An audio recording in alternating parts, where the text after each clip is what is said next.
Saudi leader to consolidate his own power. Al Walid's firm, Kingdom Holdings, had planned to borrow $1 billion for new investments, but new reports say that loan is on ice.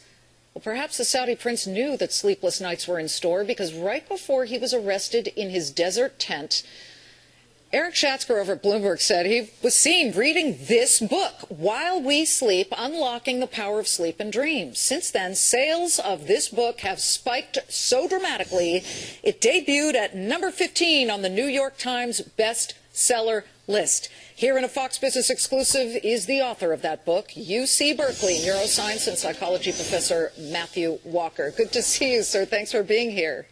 Good to see you, Liz. Thank you for having me. Well, it's not every day that an author sees his book in a billionaire's office, which is exciting enough, but Prince Al Walid had it with him in his tent in the middle of the desert right before his arrest. What did you think when you heard that?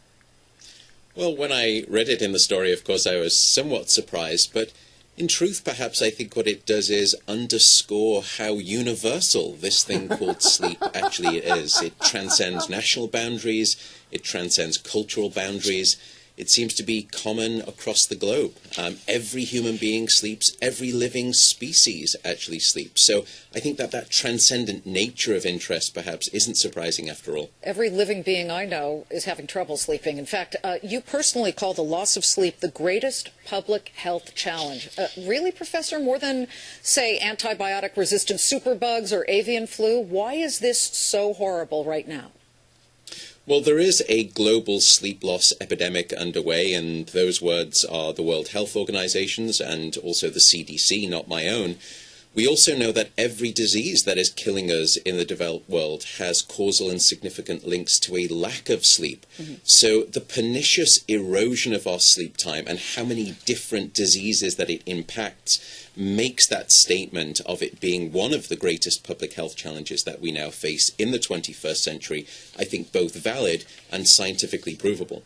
Well, on this list of the reasons we have lack of sleep, well, I would say I'm usually anxious, but the bigger problem is now people, when they go to turn over, they grab their phone or their tablet and they look at it. That messes everything up.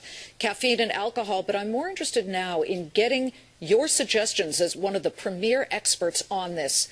And we put some up on the screen. There are a whole bunch in the book, and it's incredible. But as we put these up, you can see that there are among them things like go to bed at the same time and wake up at the same time every day, even on the weekend, or even, for example, if you've had a bad night's sleep. That's right. I think if there is one tip I could sort of offer you, it is going to bed and waking up at the same time. Regularity is key.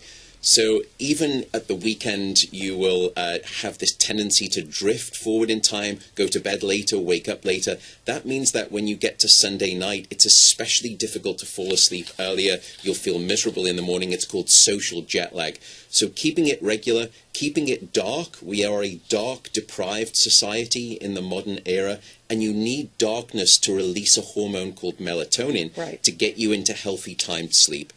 And then staying away from alcohol and caffeine key. Alcohol is perhaps the most misunderstood drug. It simply is sedating your brain, and it wakes you up throughout the night, and it blocks your dream sleep. Professor, it's great stuff, and let's all remember that there's a huge amount of money that is lost from lack of sleep at many companies, and as a business network, that is crucial. The book is called, not just the billionaire has it, we've got it right here, While We Sleep, and it is by the UC Berkeley professor from my alma mater, Matthew Walker. Good luck to you. Thank you very much, Professor.